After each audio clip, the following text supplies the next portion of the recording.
Sarado na ang lahat ng agam-agam sa kung sino ang lider ng Senado. Sa botong 13, si Senator Sherwin Gatchalian na ang Senate President. Yun nga lang, si Senator Alan Peter Cayetano no-show pa rin sa Senado. Habang ang ilang miyembro ng minorya at mayorya mukhang nagkabati na. Nakita pa silang nagkakamayan at nakangiting nag-uusap. At live mula sa Senado, nasa frontline na balitang yan, si Mean Los Baños. Mean, ano mga update dyan kasunod ng special session at nasaan na ngayon si Senator Alan Peter Cayetano? Hi, Julio, Cheryl. Sa mga oras na ito, bagamat ongoing pa yung special session, hindi ko pa nakikita si Senator Alan Peter Cayetano at least dito sa loob ng plenaryo. No? Samantala, tama kayo, naihalal na nga, formal lang naihalal bilang Senate President si Senator Win Gatchalian. At sa pagkakataong ito, hindi na 12, kundi 13 ang botong nakuha niya at unanimous ang suportang nakuha niya mula sa majority bloc. Nangyari yan sa pagsisimula nga ng special session kaninang umaga na pinatawag mismo ni Pangulong Bongbong Marcos. Inihalal si Senator Gatchalian bilang ika-4 na Senate President ng 20th Congress. I, Sherwin Gatchalian, having been elected to the position of Senate President, having been elected to the position of Senate President, Sa hinaba-haba ng agawan ng liderato sa Senado, sa panunumpa rin ito nagtapos. Si Senator Sherwin Gatchalian ang nahalal bilang ika-4 na Senate President ng 20th Congress. 13 senador ang dumalo sa special session ay pinatawag ni Pangulong Bongbong Marcos. At unanimous ang suporta nila kay Gatchalian. 13, sapat na bilang para magkakorum at para magluklok ng bagong leader ng Senado. all those in favor of Senator Sherwin Gatchalian as Senate President of the Republic of the Philippines, say aye. Aye. All those against, say nay. The ayes have it. Senator Sherwin Gatchalian is declared Senate President of the Republic of the Philippines. Gaya ng inaasahan, dumating Senator Joel Villanueva na dating miyembro ng Cayetano Bloc. Niyakap at tinakbayan siya ng kanyang mga kapwa-senador. Si Senator Mig Zubiri ang agad na nag-nominate kay Senator Gatchalian bilang Senate President. He has consistently proven his competence, his effective leadership, and his unparalleled work ethic. Siya nga po palagi ang nagsasara ng Senado, staying late in his office even after adjournment. As a matter of fact, Mr. President, I hear complaints from your staff that hindi na po sila nakakauwi ng disenteng oras dahil overwork daw sila, overwork. At palagi nilang tinatanong sa akin, kailan ko daw siya mahahanap ng girlfriend para makauwi daw ng mas maaga. Ang sunod na agenda, ang nabakante namang Senate President pro tempore. Kaya si Senator Ping Lacson, ni-nominate si Senator Tito Soto para sa posisyon. At sa speech ni Lacson, pinasalamatan niya sina Senators Joel Villanueva at Chis Escudero na kumumpleto sa 13 boto. I think I will be remiss of my duty and responsibility as a senator, colleague, and friend if I didn't thank and commend our two distinguished colleagues, Senator Chis Escudero and Senator Joel Villanueva, for responding to their higher calling for this chamber, our beloved institution known as the Philippine Senate. Dito rin inanunsyo ni Senator Lacson na pagod na siyang mawala ng kaibigan at magkaroon ng kaaway, kaya binitawan na raw niya ang chairmanship ng makapangyarihang Blue Ribbon Committee. There are other colleagues who are equally, if not more, qualified than this humble representation to take on the job. If there were no takers, I was willing, albeit with a heavy heart, to retain and continue sitting as chairman and resume a duty that I am morally and obligated to perform. Sa ngayon, nanatiling Senator Erwin Tulfo ang chairman ng komite. Vice chair naman sina Senators Lacson at Kiko Pangilinan. Nanatili naman bilang majority leader si Senator Mig Zubiri. Bagamat hindi dumalo kaninang umaga sa botohan ng mga bagong leader ng Senado, umattend ang ilang mga taga-minority block sa confirmation hearing at plenary session ng Commission on Appointments o CA, maging sa sesyon kaninang alas 3 ng hapon. Present dyan sina Senators Loren Legarda, Rodante Marcoleta, Amy Marcos at Bongo. Si Marcoleta, nakita pang nakikipagkwentuhan kay Senate President Gatchalian. Senator Marcoleta, sir, hi. Sir, bakit po kayo umattend kayo ng session, sir? The constitutional duty. Habang ang dating Senate President pro tempore na Senator Loren Legarda, masaya ring nakipagkwentuhan kina Senators Gatchalian, Lacson at Zubiri. I congratulate Sherwin, a dedicated, disciplined, hardworking, brilliant colleague and a dear friend. So I congratulate all of them and I'm glad na 13 ang boto, so maayos na, legal na. Mananatili raw na miyembro ng minorya si Legarda. Tanggap daw nila ni Senator Alan Cayetano ang bagong halal na liderato ng Senado. Ganong kasimple, sundin lang natin ang rules, di ba? All is well. Don't say it ends well. Because life and work must never end. Si Senator Amy Marcos naman matipid ang sagot ang tanungin kung tapos na ba ang gulo sa Senado. Comment lang sa may bago na pong liderato, makakaasa po ba sila ng suporta mula sa inyo po? Ay, gusto lang namin magtrabaho. Ma'am, tapos na kaya yung gulo? Hopeful kayo, ma'am? Hindi naman kami ng gulo eh. Si Senator Bongo, umaasang lahat sila makakabalik na sa normal na trabaho. Hopefully, sana tapos na yung gulo, makapagtrabaho na tayo, makapagserbisyo na tayo. Ang nasa sakripisyo po, ang serbisyo sa ating mga kababayan. Dumating din sa Senado ang kapatid ni Senator Alan Peter Cayetano na si Pia Cayetano. Nang matanong kung sinusuportahan nila ang bagong liderato ni Gatchalian, Common sense, di ba? What's in the rules? What's in the Constitution? When you have 13, yun lang. So, hindi sumunod sa rules, doon lang naman kami may problema. Pero pag sumunod sa Constitution at sa rules, no problem. That's just how it is. pero kapansin-pansin na wala si Senator Alan sa plenaryo. Bago nga magsimula ang special session, naglabas siya ng statement at nag-concede. Nakausap na raw niya si Senator Joel Villanueva at alam na niyang selyado na ng Gatchalian Block ang 13 para maghalal ng bagong SP. Ayon pa kay Cayetano, isang malaking karangalan para sa kanya ang magsilbi bilang Senate President. Nang tanungin naman namin si Senator Villanueva kung bakit napagdesisyonan niyang iwanan ng Cayetano Block, ang sagot niya, Sir, what made you decide, sir, na... Trabaho. Trabaho tayo. So look, saksi naman kayo dun sa nangyayari sa floor. That's all we want. That's all we want. Yun yung naging dahilan, sir, kaya kayo... We wanted to work, we wanted to accomplish something, we wanted to do something.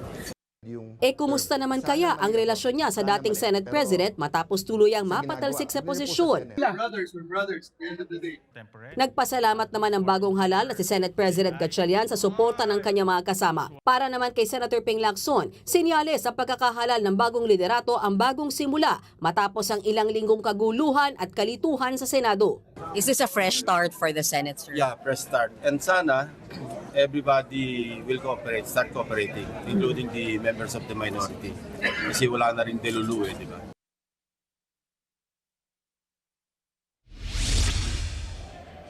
Okay, sa mga oras na ito ay kaka-adjourn lamang ng special session ng Senado pero bago yan, sinubukang talakayin itong panukalang batas, Cheryl, kaugnay doon sa institutionalization ng AICS pero nauwi sa deadlock dahil ayon kay Senator Erwin Tulfo, ayaw daw pirmahan ng House contingent itong panukalang batas na ito, partikular yung probisyon na pinagbabawal na may kasamang politiko sa pamumudmod ng ayuda ng gobyerno. Nakita ko rin sa agenda kanina yung anti-political dynasty interpellation pero mukhang hindi na rin yan na-take up. But basically, at least kaninang umaga, ang kanilang naaprubahan ay yung resolusyon para bigyan ng sapat na pondo yung pagbibigay ng tulong sa mga tinamaan ng lindol sa may Mindanao area. Cheryl Julius? So may ibig sabihin ba nun kung merong mga nabinbin, another special session or hindi na yan matatalakay? We don't know yet, Cheryl. It depends, kasi depende sa Pangulo kung talagang gusto niya na maipasa it. Remember, Cheryl, marapit na tayo doon sa ika-4 o ika-5 sona ng Pangulong Marcos. So kung meron talaga siyang gustong i-report out na sana ay mapasa na panukalang batas na hindi na ipasa within the day, possible yon. But for now, wala tayong nakukuhang impormasyon mula sa Senado kung meron pa nga bang talagang urgent matter at urgent na mga legislation na kailangang ipasa that would warrant itong special session, another special session. So for now, that's what we know, na isang araw lamang ito. But of course, it could change kung humingi ulit or magpatawag ulit ng special session si Pangulong Bongbong Marcos. Cheryl. So may ngayon na may bago ng Senate President, nakakuha na sila ng 13 votes. Kung titignan mo, manipis pa rin yan, hindi ba? Parang katulad lang nung nangyari nung nakaraan, 13 manipis. May bago na naman ngayon. Pero sa mga oras na ito, wala naman ng napapag-usapan na yung possibility na magkaroon na naman ng coup or namatay na rin ba yung usapan na sinasabing mayroon pa isa or dalawang pwede pang bumaliktad at sumama sa majority from the minority?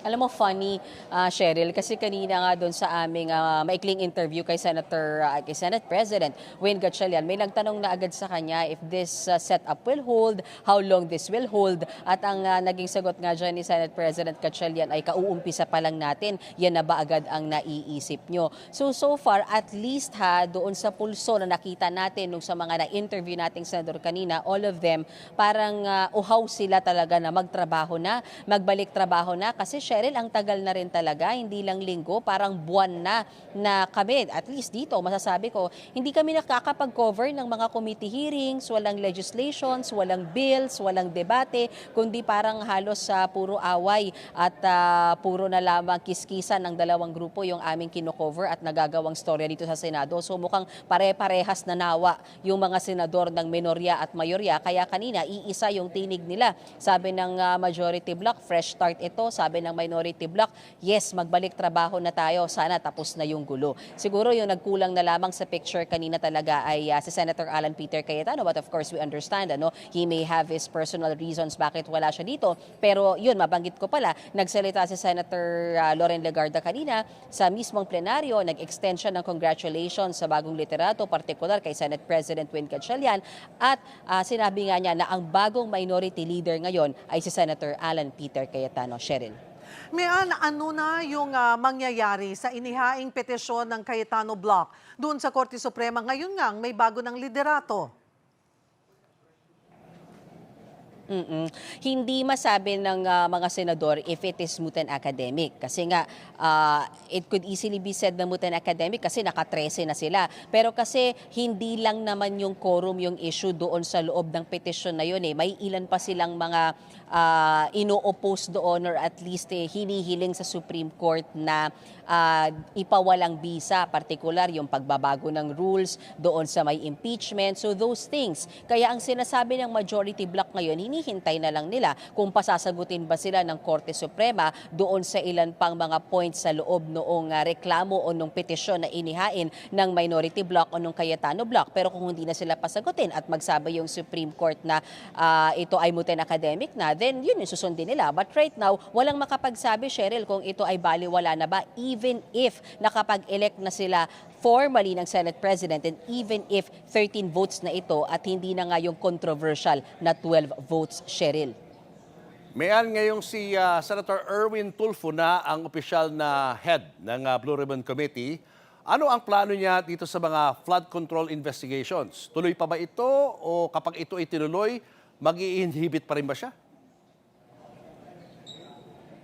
Pinag-aaralan daw nila kung kailangan pa o ilan pa, kung magpapatawag pa nga ba ng hearings, kung may pangangailangan pa. Kasi tandaan natin Julius, bagamat hindi na si Senator Panfilo Lacson yung chairman ng komite, he remains to be the vice chair. At kung si Senator Ping Lacson ang tatanungin, of course tatanungin siya ni Senator Erwin Tulfo being a senior member of the Senate. Kung si Senator Ping kasi, sa kanya, ang proseso niya dyan, kung walang bagong magsasalita, kung yun at yun lang din naman yung tatanungin na mga resource persons, hindi siya basta-bastang nagpapatawag unless nga raw talaga may malaking bagong development.